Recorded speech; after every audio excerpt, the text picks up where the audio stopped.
tree down right here. Okay, y'all, this is more significant than I thought.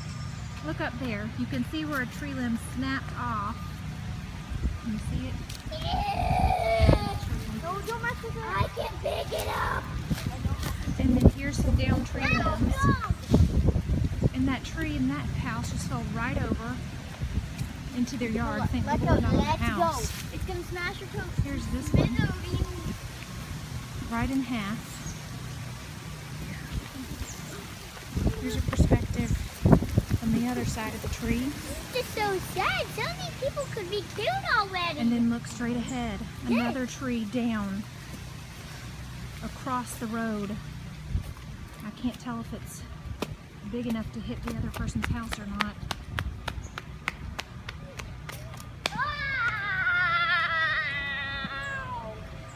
No, it doesn't look like it hit somebody else's house.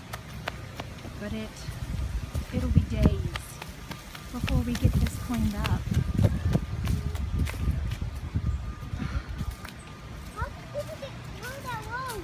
Look how big it is. People will have to go. How will Another people get live through oak. this? The live oak are no longer alive.